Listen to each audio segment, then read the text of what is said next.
17 years ago, 60 Minutes first examined the so-called French paradox, which suggested that the French, despite a high-fat diet and high consumption of wine, had a remarkably low incidence of heart disease compared with Americans. Most researchers agreed that there was something in the wine that offered protection. And a few years later, even the highly cautious federal dietary guidelines say that moderate consumption of red wine can be beneficial. Now, scientists across the country have identified a substance in red wine called resveratrol that they believe might do more than just protect the heart, but could, in very high concentrations, significantly extend life by preventing a number of age-related illnesses. If they're right, we all may soon be taking a pill that could give us an extra decade or two of healthy old age. If the promise holds true, I think this has the chance to change healthcare. Dr. Christoph Westphal says we all may soon be taking a drug that just might beat the clock, a simple pill that could delay the inevitable. Our goal is to prevent and forestall many of the diseases that strike us as we reach 50, 60, and 70, all with one pill. What you're suggesting is there's some kind of rejuvenation drug that turns a 70-year-old into a 35-year-old. That might be pretty hard to do, but I think if we're on a train heading one direction, we can slow down that train. I think we can slow down these genes that control the aging process. That quest to put death on hold began in 2003 when Westphal met David Sinclair, a biochemist at Harvard, who was studying the genetic components of aging. 5 years ago, I met David, and he had shown that you could extend lifespan in yeast. That's pretty exciting. Now, if you happen to be a yeast, it's very exciting.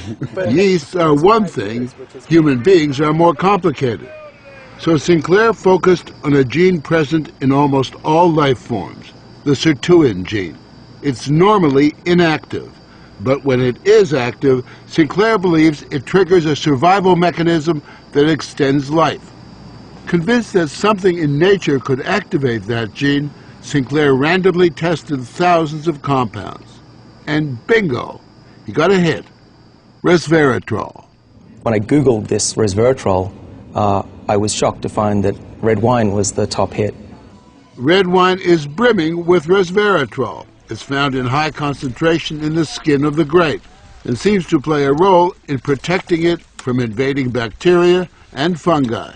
Were you aware of the research into red wine that it offered certain health benefits? Oh, sure. I mean, that's why I almost fell off my chair when the link was made, and I thought that this was a potential explanation for the benefits of red wine. Convinced they were on the verge of a major scientific breakthrough, Sinclair and Westphal launched Certris, a Cambridge, Massachusetts research company. They, along with a handful of other cutting-edge biotech companies, are developing resveratrol-based drugs that they believe zero in on the longevity gene. The important news here is not that we found something in red wine. The important thing is that we passed a milestone where we can now make drugs based on this knowledge and potentially slow down aging itself. Everyone from plastic surgeons to your friendly snake oil salesman have been promising a ticket to eternal youth for some time. So the prospect of a prescription pill based on red wine that could trigger a longevity gene sounds too good to be true. And yet, scientists have actually known for years of one surefire way of doing that. Stay hungry. We have a pill that can mimic many of the effects of calorie restriction or exercise. So one can be very healthy and obese at the same time. Our goal is healthy individuals, ideally via lifestyle, and if that doesn't work, we believe that we'll have a pill that can mimic that. A pill that, in effect, diets for you.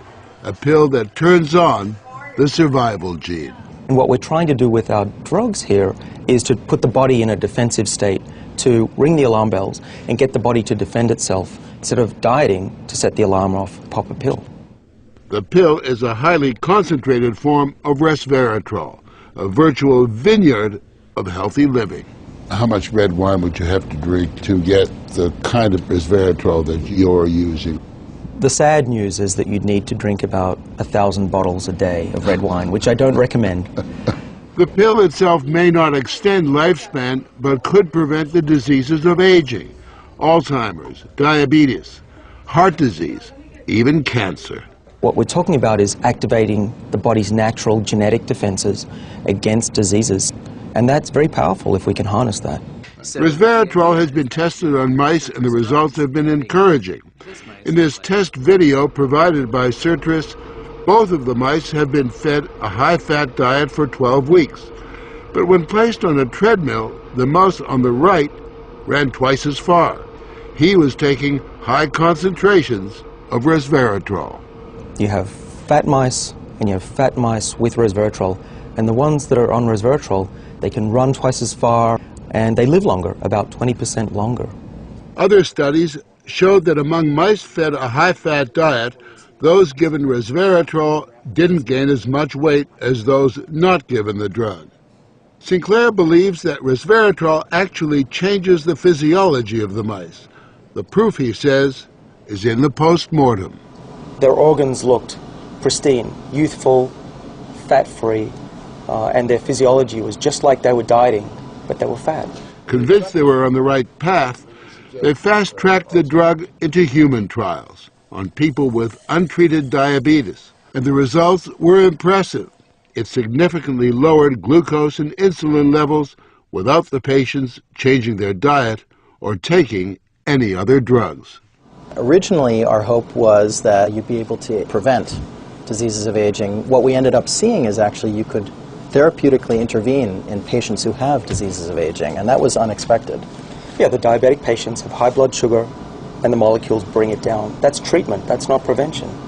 Sirtris is now developing what they say is a much more potent synthetic version of resveratrol that will also soon go into human trials, this time on cancer patients.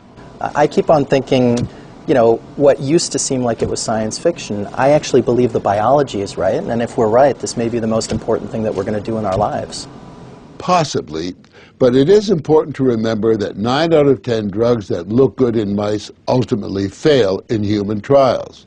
Still, the speed and results generated by Sirtris and the resveratrol drugs are unusual, and Sinclair believes these drugs will not only keep people living longer, but will keep them healthy longer. What we're talking about is potentially making a 90-year-old as healthy as a 60-year-old. A 90-year-old can play tennis and see their great-grandkids graduate from college. People will live active, healthy lives and then die quietly in their sleep, and that's really the aim here with these medicines. Are we on the edge of maintaining active lives into our hundreds, for example? Well, we've certainly passed a corner in terms of the science, and someone's going to achieve it, and if it's not us, it's going to be someone else. But the question that most of us want answered is, when do we get this pill?